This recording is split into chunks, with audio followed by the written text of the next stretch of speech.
Gulo nito, Chong. Ang gulo talaga. Ano, matutuloy ba yung kasal niyo ni Ophelia? Tingin mo ba kaya niyo magpakasal? Habang pinagdadaan niya itong mga gulong to? Akala ko nakapag-move on na kayo eh. Akala ko tapos na to. Hindi ko lang, babalik din pala kayo dito. Sa dating gulo. Boy si Lara. At kailangan niya ng suporta ko para mabawi niya to. Tagal mo na siya sinusuportahan, man. Pati nga mga negosyo mo, napabayaan mo na eh. Hindi ko alam, uulit din kayo. Ganito na naman. Pre, ginusto ko to. Gusto mo nga ba? Mahal ko si Ophelia. Yun lang ang alam ko. Sabi mo eh.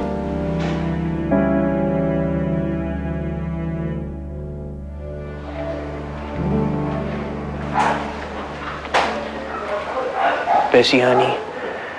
Sabi ng kaibigan ko sa NBI, kinausap daw ni nanay ni Janet at walang kinalaman si Janet sa pagkawala ni Cindy. Walang ina ang susuplong sa sarili ng anak. Wala na bang ibang balita? Eh, wala pang ibang leads eh. Mukhang napagod ka. Gusto mo mag-juice muna or something?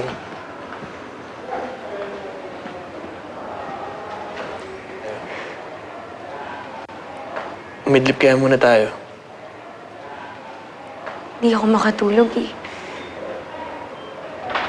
Naiisip ko si Cindy. Kung nakakakain ba siya ng maayos. Kung malambot ba yung hinihigaan niya. Kung okay lang ba siya. Han, malamang man okay naman yung anak natin. Kahit pa paano naman siguro mahal siya ni Janet. Safe naman siya siguro.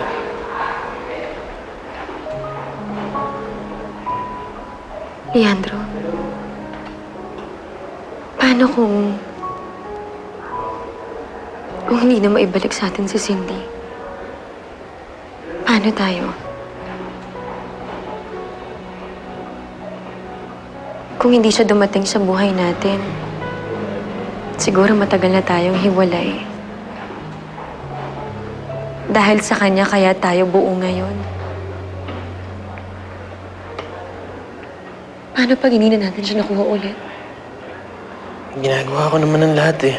Para may balik siya sa atin. Ginagawa mo nga ang lahat, pero kulang pa rin.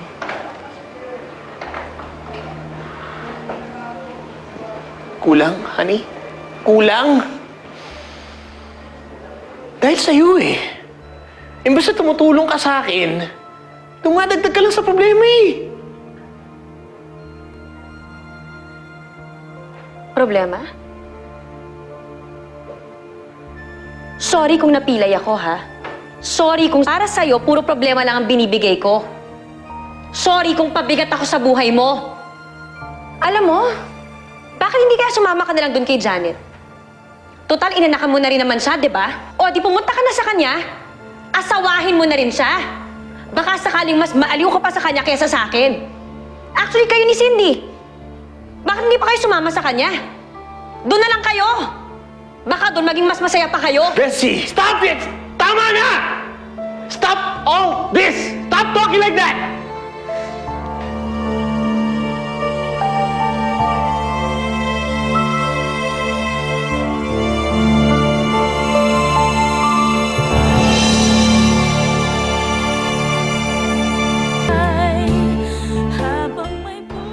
Ayan. Ang ganda. Mas gusto ko yung braids na ginagawa sa akin ng mommy ko. Braids, laos na yun. Ito na yung bago ngayon. Ganyan lang. Pa-sweet. If you say so. Bakit malungkot ka? Namimiss mo pa rin ba sila? Hindi po ba tumatawag sa inyo si mommy para kamustahin ako? Hindi. Dahil hindi ka niya namimiss. At kausap ko lang kanina si mami mo. Ang sabi niya, galit na galit pa rin siya sa'yo. Ako po, miss na miss ko na si mommy. Lalong-lalo na po si daddy. Siguro po, mas masaya yung vacation natin kapag kasama sila. Naalala ko po kasi yung mga vacations namin. Gusto mo ba talaga sila makasama?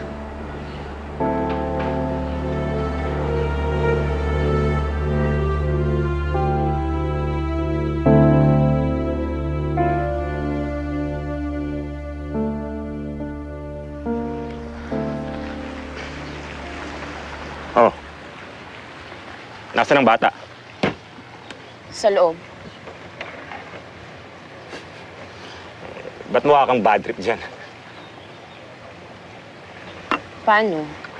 Namimiss niya na sila Leandro at Bessie. Ang nakakatawa. Alam mo kasi, hindi porket pinag-shopping mo ang bata at binibila mo ng manika, pwede ka na maging nanay. Hindi nabibili ang pagiging nanay. Anong hindi? Yan na nga nabili ko. At saka hindi porket namimiss niya sila Leandro, ayaw niya na sa akin. Eto ngayon, paano pag naubos ang pera mo? Ha? Gugustuhin ka pa kaya niya? Tandaan mo, mag-iisang linggo na tayo dito. Paubos ng perang ninakaw natin. Pera lang pala ang kailangan niya. Marami akong magagawa dyan. Paano? Call a friend. At sino naman yan? Wait and see ka na lang dyan. Mahirap yung ganyang sitwasyon, pare. Mahirap nga, pare. Talagang mahirap. Ilang beses kami muntik maghiwalay ni Bessie dati dahil sa pagkawala ng anak namin. Pero ngayon, tingin ko baka matuluyan na kami. Laking tuwa lang ni Janet pag nangyari yun. Isipin mo na, nakuha niya na nga yung anak niyo. Pag-iwalay niya pa kayo.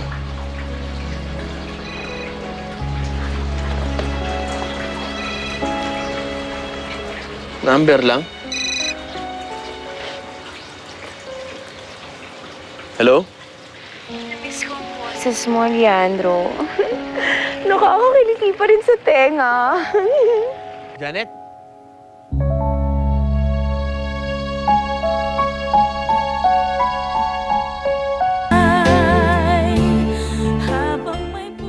Namiss mo na ba ang anak mo? Nasaan ka? Ibalik mo siya sa akin. Ibabalik ko siya sa'yo kapag nakipagkita ka sa akin. Ano?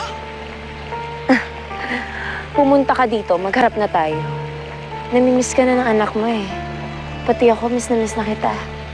Sige, sige. Kung yun ang gusto mo, makipagkita ako. Punta lang ako ng Manila. Kausapin ko yung wedding suppliers natin. Sabihin ko, mau-move yung kasal. Yung paghahanap kay Lara, paano? Imimit ko din yung lawyer tsaka yung investigador na kinuha ko. Nagtatanong ako ng update. Dito ka lang ha. Ako nang bahala. Oo. Salamat, Andrew, ah. Salamat talaga. Basta para sa'yo, Ophelia.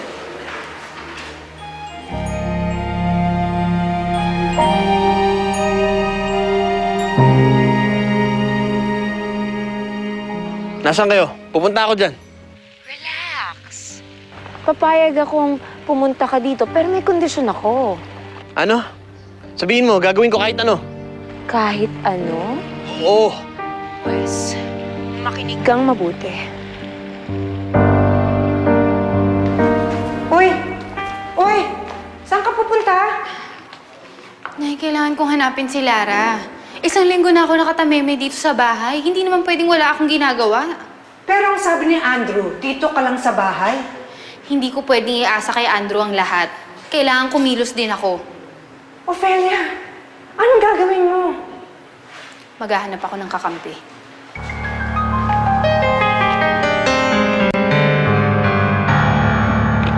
Pumayag na si Leandro. Pumayag siya sa plano mo? Yes. Wala siyang magagawa. Hawak ko ang alas. Eh, paano kapag tumawag siya ng pulis? Ayoko makulong, ah. Anak niya ang nakataya dito. Tsaka pinaniwala ko siyang ibabalik ko ang anak niya ng maayos. Takot niya lang kapag di siya sumunod sa akin. paano kapag nabasa niya na nagbabluff ka lang? Hindi niya ako maisahan. Naka-all in na ako. Winner takes all, ika nga. At ako ang mananalo.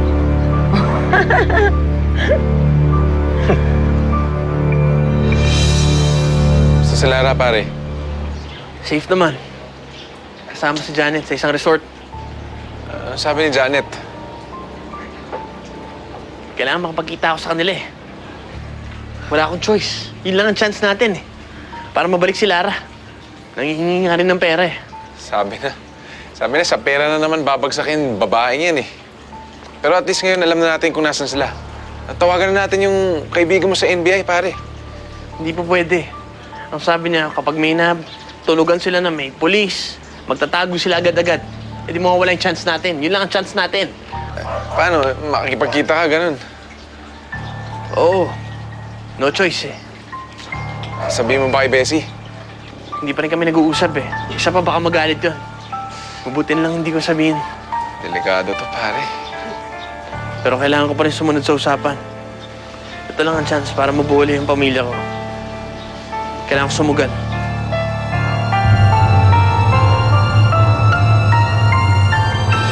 Sinusubukan kong maging isang mabuting ina. Sinusubukan kong buuin ulit yung pamilya ko.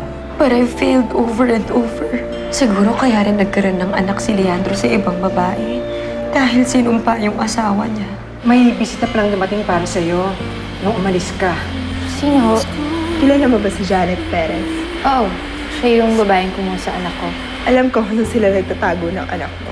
Paano kung set up yun? Na hindi na mahalaga yun. Ang importante, makita ko si Lara. Desperado na ako eh. Pag binabalikan ko lahat ng mga nangyari, bumabagsak lang ang lahat dahil sa nagpumilit siyang umuwi ulit dito. Huwag mo sisihin si Leandro. Blame me. Bumalik si Leandro dahil sa akin. Dahil I'm dying. I want to go home. Huwag kang mag-alala. May surprise ako sa'yo. Sigurado magugustuhan mo yun. Anong surprise? Kung gusto mong gumante, bakit sa akin ka lumapit? Bakit hindi sa mga pulis? Swerte lang at ikaw ang una ko natuntun. Kaya sana huwag na itong makarating sa kahit sino pa man. Dahil ayokong lumaki ang gulo. Gusto ko lang silang turuan ng leksyon. Cindy! Anak ko! Pakasawa kayo dahil hindi magtatagal yan.